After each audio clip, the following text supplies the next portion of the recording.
सास बहू की कहानी। मोहन अपनी माँ सावित्री के साथ एक गांव में रहता था। मोहन के पिता का देहांत हो चुका था।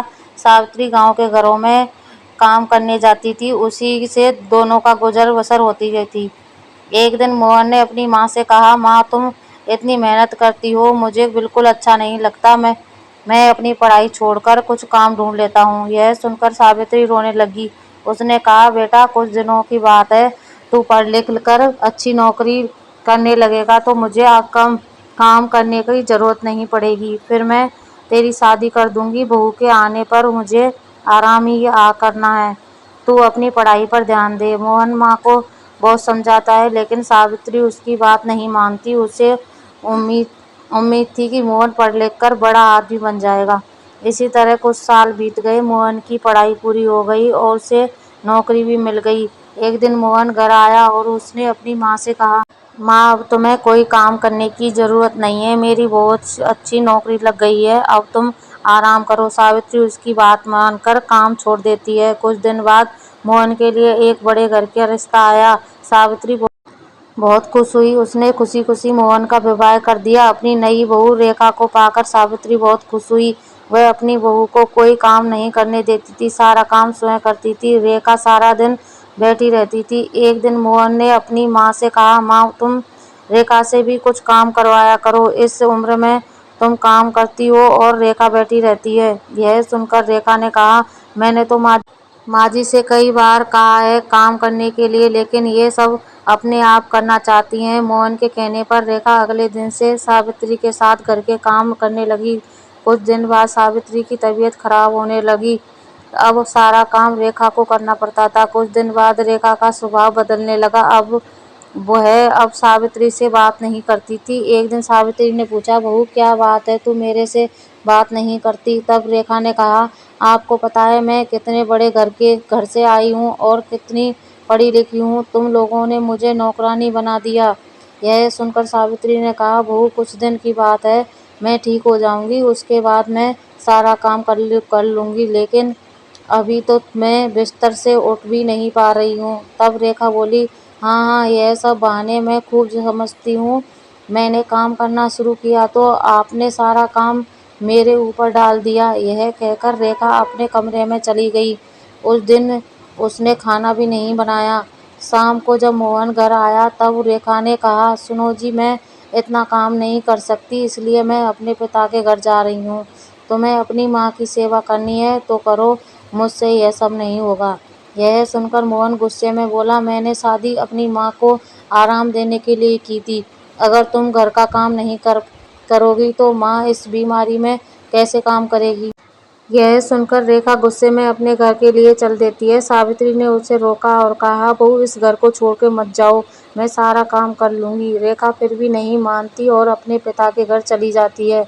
उसके जाने के बाद सावित्री रोती रहती है। मोहन कहता है, माँ तुम क्यों रो रही हो, उसका गुस्सा कम होगा तो वह आ जाएगी। यह सुनकर सावित्री कहती है, बेटा तू अभी उसे लेकर आ और जब तक वह नहीं आए तू भी उसके साथ रहना।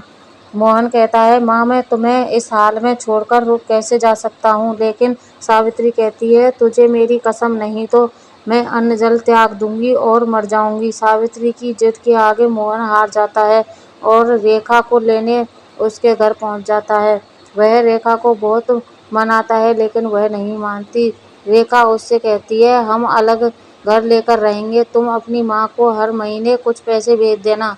मोहन बेमन से उसकी बात मान लेता है और रेखा के साथ अलग मकान में रहने लगता है। इधर सावित्री अकेले रह जाती है। वह अकेले में बैठी बैठी अपने मोहन को याद करके रोती रहती थी।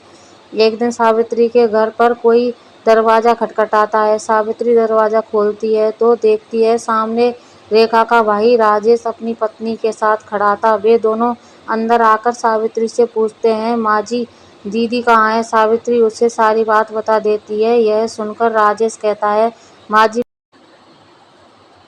जी मैं सोच भी नहीं सकता था कि मेरी बहन ऐसा करेगी। मैं तो अपनी बहन के साथ अपनी पत्नी के साथ शहर में रहता हूँ। आज दीदी से मिलने का मन हुआ तो यहाँ चला आया और इतनी बड़ी बात मेरे माता पिता ने भी मुझे नहीं बताई। यह कहकर वह चला जाता है।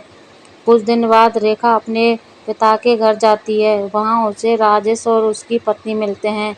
रेखा अपने भाई भाभी को देखकर बहुत खुश होती है और कहती है, भैया आप कब आए, मुझसे मिलने क्यों नहीं आए, और माँ पिताजी कहाँ हैं? तब राजेश ने कहा, मेरी पत्नी माँ पिताजी के साथ नहीं रहना चाहती थी, इसलिए मैंने उन दोनों को घर से निकाल दिया, और तू भी अब कभी यहाँ मत आना। यह सुनकर रेखा के होश उड़ जाते हैं। वह रोने लगती है और कहती है, भैया आप मुझे इतना प्यार करते थे, अब कैसी बातें कर रहे हो, और इस उम्र में माँ पिताजी कहाँ जाएंगे, आप उनके साथ ऐसा कैसे कर सकते हैं? तब राजेश कहता है, जब तूने अपनी सास के साथ ऐसा कर सकती है तो मैं क्यों नहीं कर सकता, मैं भी तो तेरा भाई हूँ।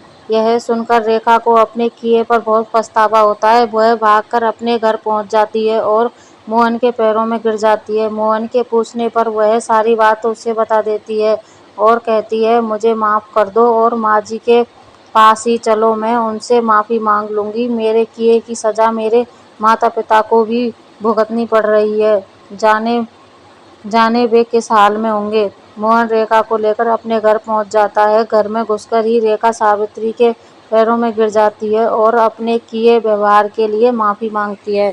तभी दूसरे कमरे से राजेश अपनी पत्नी और माता पिता के साथ बाहर आता है।